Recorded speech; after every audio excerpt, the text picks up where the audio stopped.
I received a request from the only egg on Earth on a previous video, so today on Scraping the Bottom we're going to check out The Walking Dead Survival Instinct. Sorry, brother.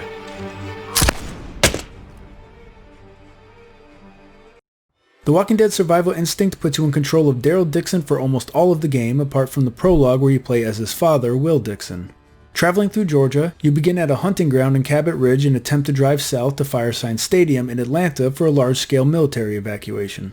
During the trip you must scavenge items, find survivors, and sneak fight or sprint your way through the levels. Survival Instinct is more of a simulator than it is an action game.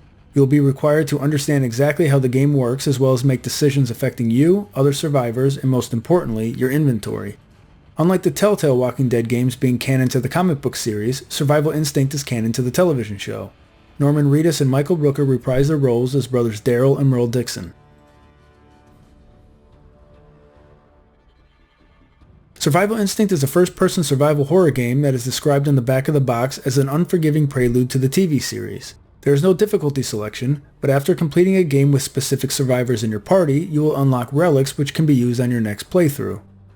A single relic can be chosen at the beginning of your new game that will affect an aspect of the game. Some choices include getting access to the crossbow and assault rifle from the beginning, allowing you to swing melee weapons harder, getting silenced weapons, and having unlimited ammo. Survival Instinct can be played in any way that you'd like to play it. You can have a slow, methodical game where you sneak around, stealth kill, and only fight when necessary.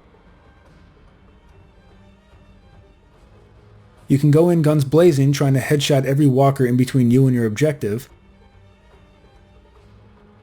Or, you can keep your distance and sprint as fast as possible through the levels with a line of walkers hungrily following you like they're on a kindergarten field trip. The choice is yours, but walkers can see, smell, and hear you, and if you ever let your guard down, they can quickly overwhelm you. In each level you are given main objectives that must be completed and optional ones that you can choose to do or not. There are also hidden collectibles to find, squirrel statues and posters. If you do complete the optional objectives, you will be awarded bonuses like ammunition, new cars, or recruiting survivors into your party. Survivors all have a health bar, different traits like being tough, stealthy, or weak, and can be equipped with a weapon. You have the option to send them out to complete tasks like finding food, fuel, or ammo, or can just have them remain by the vehicle. Survivors take on risk when trying to complete the task assigned to them, which can lead to their losing health or dying. When it's open, the compass in the bottom left will guide you to your objective as well as display your health bar to its right. The bottom right of the screen shows you how many rounds you have loaded and how many extra rounds for the equipped weapon that you have in your inventory. And for some odd added realism, Daryl sweats when he runs, and it drips down from the top of the screen.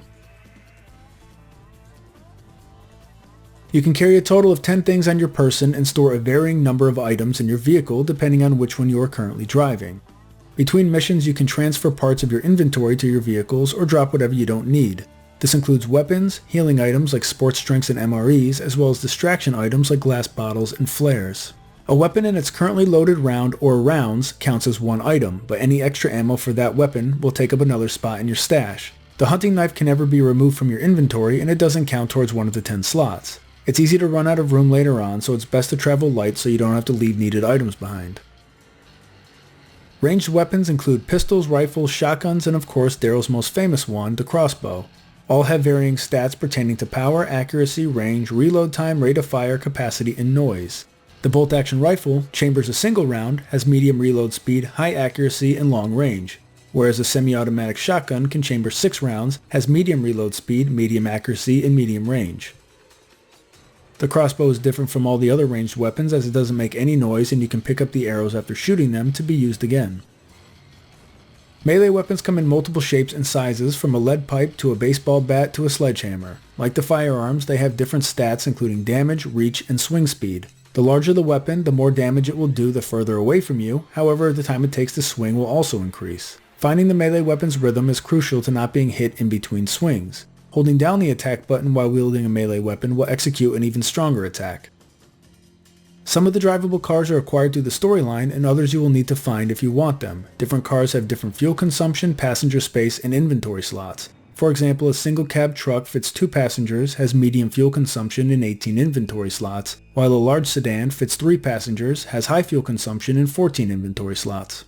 On your route you will choose between back roads, streets, and highways to travel by. Each require a different amount of fuel consumption and varying chance of breaking down as well as finding supplies. The time of day constantly changes as you progress down the state from morning to midday to afternoon to dusk to night.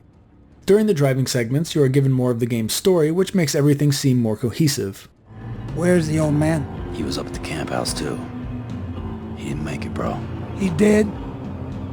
The old man's dead? You let the abominations get him? Did he turn into one? Did you let that happen too? No, we gave him mercy. Sometimes you will find areas that give you the opportunity to scavenge and find supplies or help another survivor. You do not have to explore these areas, but if you run out of gas, blow a hose, leak coolant, or have your car battery die, then you'll be forced to stop and remedy the issue. A road blocked by an abandoned car will give you the choice to move it or take an alternate route.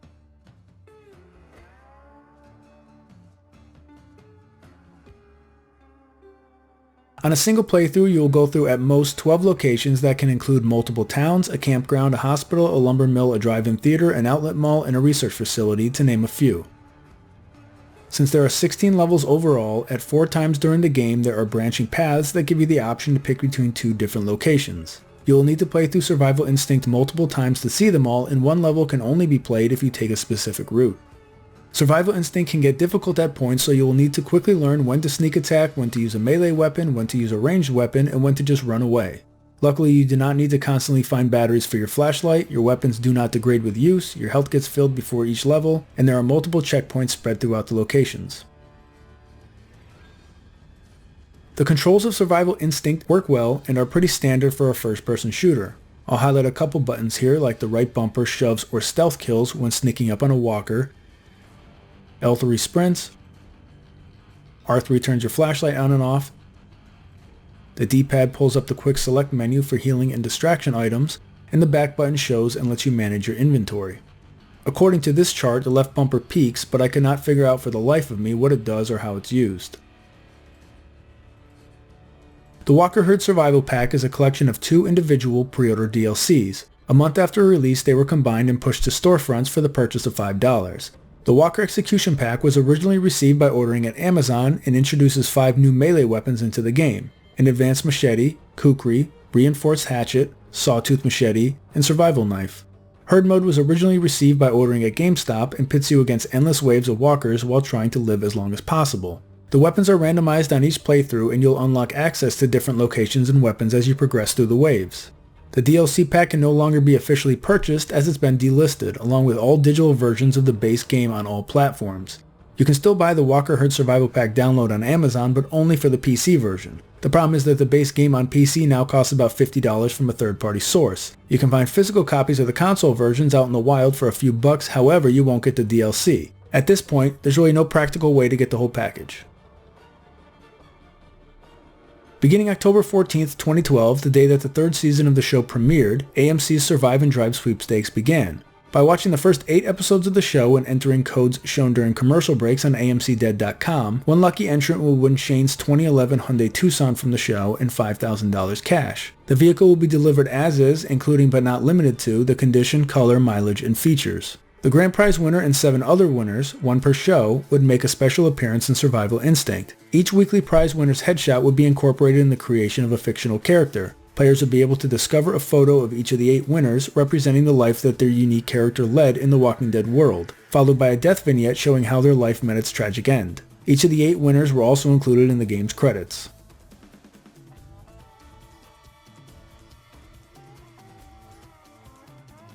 I'd say we should start by getting the big one out of the way, but I think there were actually a handful of things that killed this game on its release. First of all, the difficulty can be overwhelming, especially if you're not sure where to go or how the game works. No matter how many walkers you take out, they seem to endlessly respawn. Trade-off is a main theme and runs deep through all the tools you'll need to survive. It's not meant to be easy, and the back of the box even states that it's unforgiving. Graphics aren't something that really matter to me, but it's one of the bigger complaints that I've seen. The colors might be dull and dreary, but I think that it's completely fitting for the atmosphere of the game. Even if they aren't perfect, Norman Reedus and Michael Rooker do at least resemble their real-life selves. But overall, I can see people feeling that there is something left to be desired in the art department. Although there's quite a bit of replayability, Survival Instinct is not a very long game. The fact that it was released at a full $60 instead of at a budget title price only compounds the issue. I guess that's most likely due to the franchise and actors involved because licenses aren't cheap. I didn't time any of my playthroughs, but How Long to Beat puts it at around 5 hours to finish the main story and 11 hours to complete it by unlocking all 50 achievements. And finally, Telltale released Season 1 of their episodic adventure game based on the Walking Dead comic book almost a year before to critical and commercial acclaim. Telltale's Walking Dead was more reliant on storytelling, character development, and art direction than it was gameplay, whereas Survival Instinct is almost the exact opposite. I think people had already made up their minds, and there was only room for one Walking Dead game series. So, do I like this game? Yes, I do. It grew on me considerably while I was playing it. The hospital level is my favorite, and navigating it with all the lights turned off can create a very suspenseful atmosphere. It even got me a couple times with the jump scares too. In addition, having the melee weapon get covered in blood once it's used is a nice little artistic detail that I absolutely loved. Once you get used to the game, figure out which weapons best suit your playstyle, and turn the volume up to hear any walkers getting near you, you will become a well-oiled killing machine. There was another game released just before Survival Instinct called Zombie U. Although they are built on the same fundamental ideas, they branch off into very different final products.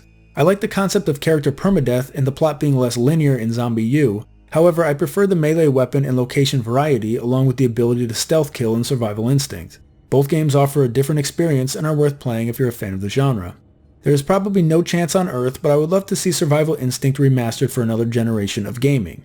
It could use some quality of life changes like some added checkpoints as well as a stamina meter on the left of the compass, a graphical overhaul like what we've seen with Redis and Death Stranding, and the Walker Herd Survival Pack included. The voice acting should not be touched though, as it's top notch. Spring myself, see? Established my little sniper's nest right here. And then I commenced to sending them soldiers a-packing. I rang the alarms, calling in the abomination. Man, those aren't soldiers down there. Just some scavengers trying to help people out. They don't even know who you are. They're in uniform, ain't they? And they came to take me back to the hole. I'm not going anywhere but Jake's, and that's where you're gonna take me. And like offered in Zombie U, a survival mode that only gives you one life to make it through the entire game would be a welcomed addition. So those are my thoughts on The Walking Dead Survival Instinct. What are yours? What other games would you like to see scraped from the bottom? Next episode is on Hooters Road Trip. Stay nerdy. I'm out. Getting your nerd on, getting your nerd on, getting your nerd on. I got a raging nerd on.